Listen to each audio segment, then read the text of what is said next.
tonight, digging beyond the headlines. And now to our interview with the guest of the day. I am joined by the former commissioner in the Delta State Oil Producing Area Development Commission and a political affairs analyst, Okolugbo, for discussion of the tough task ahead of the incoming administration to reposition the country. Thank you very much for joining us tonight, sir. Thank you very much for having me. It's my pleasure. All right, let's start with a countdown to the inauguration day, which is, 27 days away. How will you describe the mood in the country? Well, the truth about it is, if you look at, it depends on the perspective you want to look at it from. There are cases at the Presidential Election Tribunal, and there are those who have also felt that the elections did not exactly go according to plan, and their expected winners, especially for the labor movement, didn't get there to the presidential zenith. But the truth is, like I said, on the 29th of May, we're going to have a president-elect sworn in. And what should be everybody's wish at this point, regardless of the matter in the presidential tribunal, is that the government that is going to come in will do a lot better than the situation we find ourselves in right now as a country. And so the agenda for Bola Ahmed Tinubu will be to hit the ground running. Many people that might not have supported supported him during the elections would also have a rethink, depending on the mood in which he's going to set the or take off his government. What I expect he should do is to, first of all, name his Secretary of Government on that first day, which is usually do not get approval from the Senate. We expect he should name his Chief of Staff on that very first day. And though the Attorney General could have been named, but unfortunately the Attorney General has to go through Senate screening.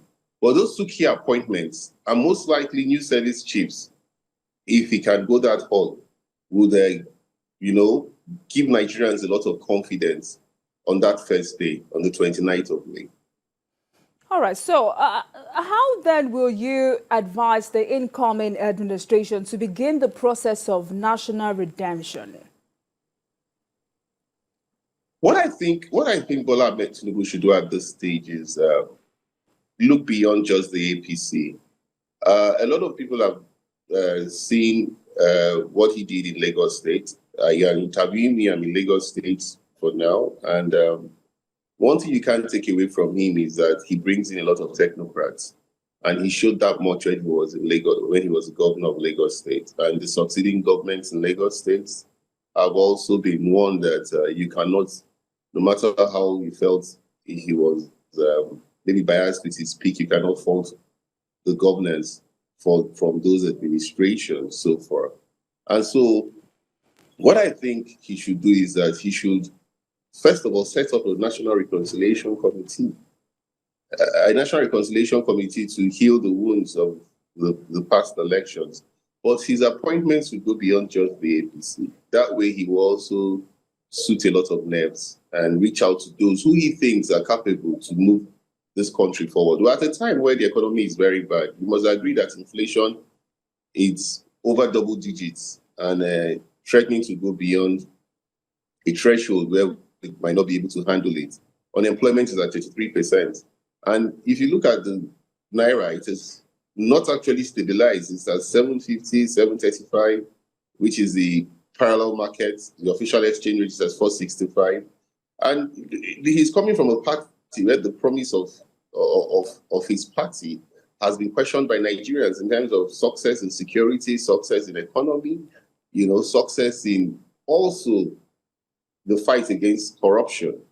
So a lot of Nigerians are going to expect an economic turnaround. Of course, he cannot perform magic, but his first 100 days will be such that it will be expected that a lot of people know that he did in Lagos will be expected that he'll be impacting on the federation. All right. So, still talking about some of the tough decisions the president-elect has decided to, take upon assumption of office. What areas do you think he should focus on? Well, the subsidy removal is one of the areas you should focus on, but that will be very tough. I would advise that remove the subsidy immediately. Well, if you look at the petroleum industrial bill now, which has been passed, it's been adjusted because they were supposed to have removed this subsidy a long time ago.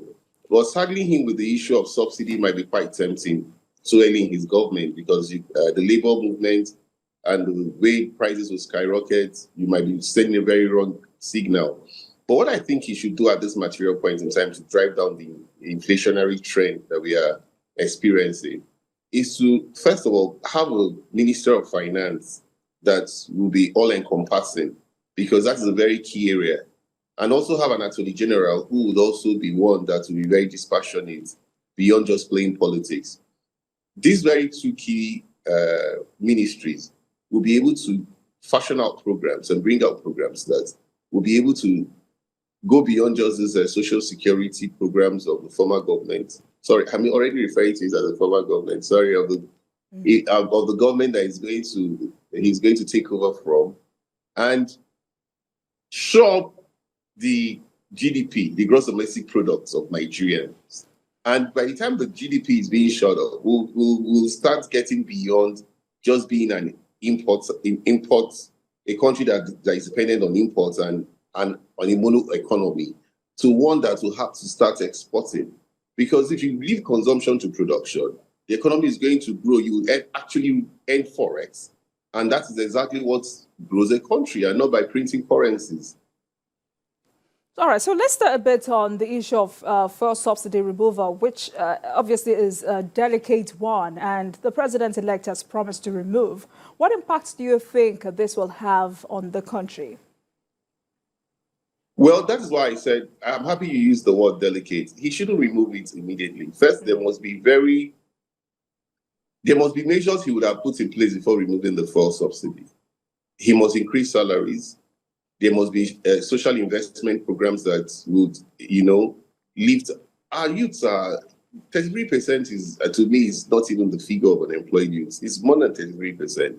But that's what the National Bureau of Statistics has given us. So, for him to remove fuel subsidy, he would have brought measures to bear so that it would cushion the effect of removal of fuel subsidy. Because, everybody is dependent on fuel.